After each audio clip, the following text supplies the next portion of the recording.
Okay, I have been doing some bending test to see that the maple can be bent over this forearm contour. The maple top is, let's see, about 1/4 of an inch thick. So it is quite a thick piece of maple, and I didn't cut a slit or anything underneath. I did that before, and yes, it is easier to do it that way, but sand it through. So I actually prefer doing the bending style. So the way I bend it is basically spritz it with water, right? I think to keep it cool and to keep it moist, to give it some flexibility. And this is my new toy. This is Yiwei 8786D. This is a reflow station, so if you have an IC chip or something like that, that it has like 50 legs or something that you have to solder onto a surface mounted device, SMD. Basically you heat the whole thing with this heat, and by doing this, I could, because the nozzle is so thin, I could point it to a very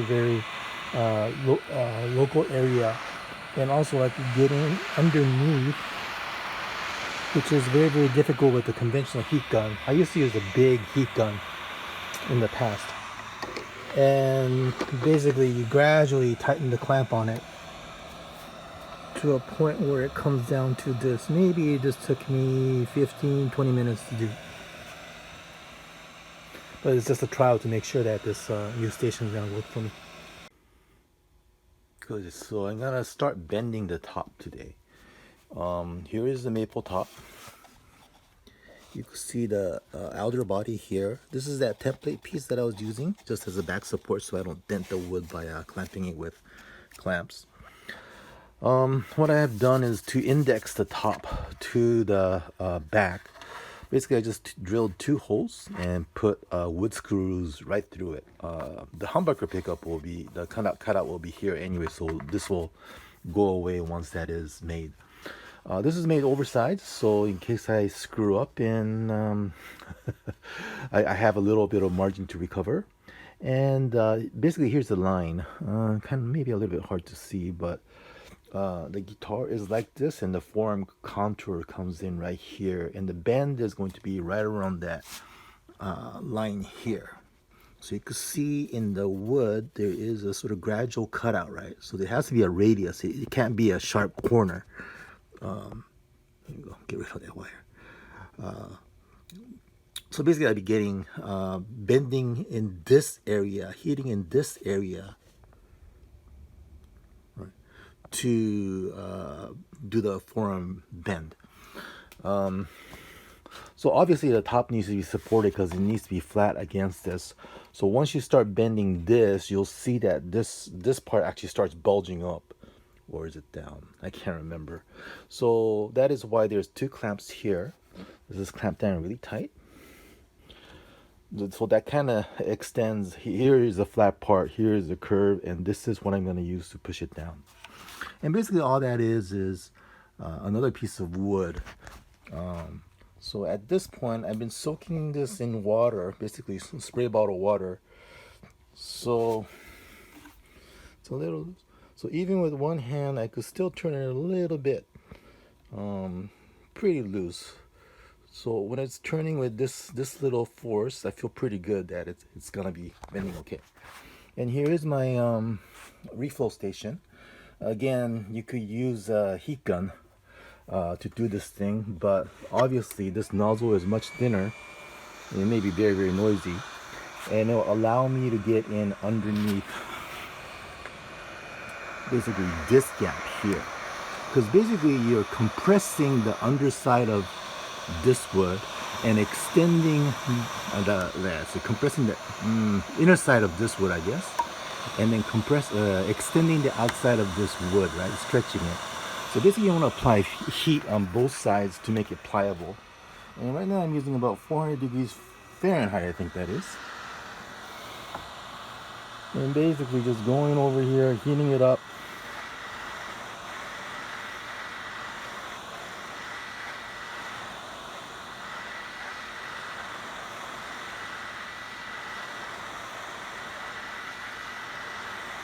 And it's not just a corner, right? It is a sort of a gentle roundness or curve. And you can see that the water is drying up. And of course, getting here, let's see, getting in the crack and trying to heat up the underside of the wood too. And I'm thinking this small nozzle, very, very tight nozzle that comes with the refill gun is going to work better. This is the first time I'm actually using this refill gun. Typically I use a heat gun. A regular heat gun, the big, hair dryer kind of thing.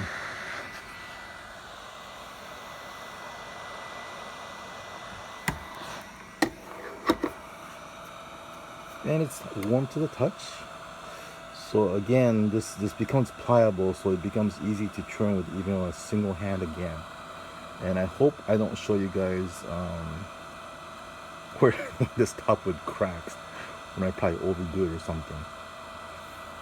So after a few turns, I kind of let it go.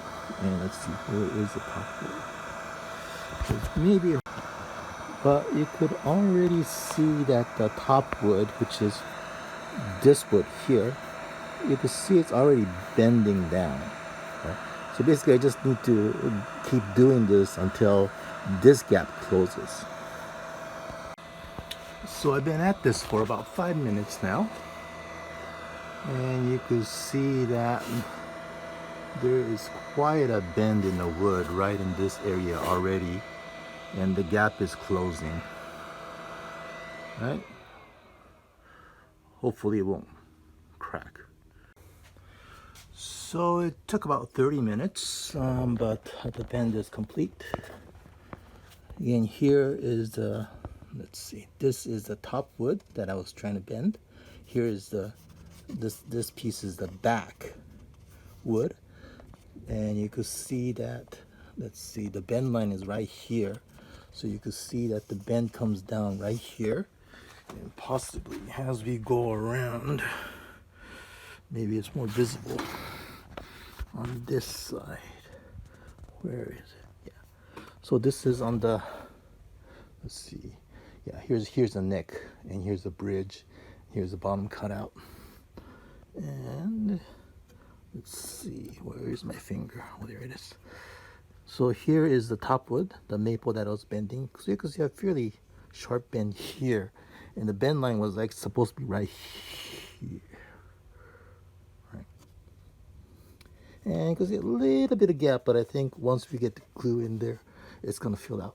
So basically this bend is successful. I'm gonna keep on waiting this and heating it up a little bit more. There's gonna be a spring back, right? So this shape that I bent earlier probably was bent more. God, it won't even bend. It's probably bent a little bit more, but it springs back as it dries out. So that's why, if you remember, I chambered out the whole thing, but this area was sort of off limits, non-chambered, so it's solid wood. And it's only because I wanted this area to have full wood, so I could get wood to wood, a lot of area for gluing the top to the back so it won't separate. Okay, and here we have the top of the guitar being glued onto the body. Don't know if you could tell, but here's the neck pocket, here's the bridge and carve out side of the guitar, and this is the arch side of the guitar. These are called spool clamp, I think. I use it to clamp down the acoustic guitar sides usually. Basically you just go from the underside and power it up while you hold this on the top side while you clamp it down. And of course here is the forearm contour part, where I'm applying a lot of clamp pressure to make sure that that bend will stay bent. Right. So if you look at the bend here, so this is the, let's see, this is the back of the guitar. This is just a template that we were using earlier. And here is the top of the guitar that's been bent. You use the template on the bottom because here you have the cutout, right? The tummy cut. And with the tummy cut, there's really no good way to, because this is slanted, there's really no good way to clamp this. So basically you need something flat to clamp on. And basically you have a bunch of clamps. In the middle part, obviously the screw is the main holder, as well as some other C-clamp to make sure that it's clamped down. Okay, so the next thing is to basically clean out the neck cutout. The real cutout is small, larger than this cutout. This is just kind of cut out so we could see, I could see what's going on. And then we'll adjust the neck and see where it's going. So in terms of the neck, let's see, I'm in the process of, can't focus, adding side dots right now. 2mm pearl dots ran out. I didn't have enough on hand, so I'm waiting for that to come. Once I do that, I'll just sand this all down to a flat side, and then I'll start carving the neck into shape. But you know, just playing like this, I'm thinking, it doesn't feel strange. So I may just keep the neck square. Just kidding. I don't think I'll do that. Okay, here you had it in all the glued up glory, I guess. And the neck pocket has been cut to depth. It fits in. And of course I was routing around the edge of the excess, and it tears out here. It's like I was using a trimming bit, so basically going around the side like this. So the question is, how does it tear out like this? It is an end grain. I think I'm just gonna sand it down. It's gonna be a little thinner here going in, but I think it'll be okay. Anyways, here it is. The question now is, do I want to put fret markers on the front of the neck or just keep the neck black? And it looks pretty cool with the neck black, but we'll see how that goes. Okay, so this is what it looks like now. Everything is in line. This bridge does have to move about 1 or 2 millimeters over that way. I'm slightly off on the calculation. Let's see. So neck pocket is cut. Neck height is determined. It's about the same as the Les Paul. This actually needs to get sunk about 5 millimeters, which is, I think, about an 1/8 or 2/16, 3/16 or thereabouts. Of course, the problem then is that I was just going to sink essentially this part of the bridge only. But then I realized, yes, this one is, let's see if I can get something to point at it. So this gap right here, that's not the bridge plate, but the tuning. I realized that has to go down too. And the problem is this part is very thin, roughly 7 millimeters. If I take it down 5 millimeters, it will only have a thickness of 2 millimeters, which means it's gonna break. So I'm probably just going to do a shallow indent or route here, so I could leave as much meat as possible. Okay, basically what's causing it is this thing right here, this ring. Basically my calculation was off by a millimeter or whatever. Anyways, so the top has been sanded, so it's clean now. And if you want to see the drop off, so that is basically how much the maple top got bent, right? The gap between the ruler. Let's see. Also, just in terms of the pickup position, a regular Les Paul This is a Les Paul scaled guitar. The Les Paul pickup should be right around here. So it is going to be about half a pickup, more towards the bridge, which I think is okay because I kind of feel that the Les Paul neck pickup is too far away from the bridge and a little bit too bassy. So that should add a little bit more treble. And I've also started shaping the neck. So yes, it's not square anymore. Basically, I had a table router set up. So I took a 1-inch round over bit and basically carved out both sides as a starting point. This way, you can make the sort of the neck shape consistent throughout. It's not as romantic as, carving everything out with a spoke shave or something like that, but it's a lot faster.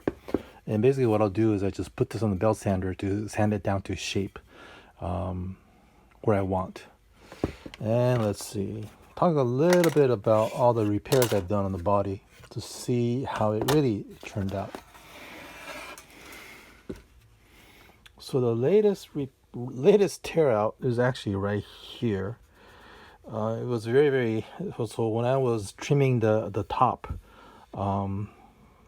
to be the same as the back, it tore out. And it appears that I'm not supposed to be doing climb cuts on a table router. Not really sure if that is true or not, but it did it again. And you could see that, each time it tore out, it only tore out this much. The whole thing is this much. So this part was not affected. So I don't know if my blade was not sharp enough, the router bit was not sharp enough, or what. Or maybe it's just a grain. But anyway, so here is the patch that I made, like from here to here. And what I try to do is I try to match the grain orientation. So you can see that the grain orientation overall comes down. So I found a piece that has that kind of orientation. So yeah, there is a line, but without it, it's almost aligned with the grain. Here too, pretty much this grain is straight, so I chose a pretty straight piece. And here again, it's a pretty straight piece. And let's see, can you see here? This is a patch too. In this case, the grain is oriented down this way, so you could see that I matched it as much as possible. Given that this is a jazz guitar, and the top is kind of big, it's kind of plain. So in order to make it look a little bit interesting, I'm probably gonna make this into a brown sunburst top. Which may mean that I may just make the side completely translucent, no, opaque, with the sunburst, so that may not even show. The question then is what to do with the binding. I was thinking of doing a full maple, flame maple binding, that is basically keep the color on the edge white, so it does look like it's a binding. But also I'm thinking of basically carving the top. Probably, I'm just freehanding here. Like that, basically beveling it a little bit. So the maple top here, I think is about 1/4 of an inch, but I'm probably gonna end up bringing it down to like 1/8 of an inch so I could get that angle. And the reason I want to do it is because, of course, this is kind of a large area. I want to give it a little bit of interest or excitement. So a bevel like what the BC Rich guitar has is something I'm planning on adding. So trying to figure out what to do with the bridge area to basically do the sunk part. And ultimately I'll have to route out the humbucker opening and position the switch. This is a full acoustic, or it's a hollow body basically, right? So it's empty inside. Anyways, that's kind of where I am now.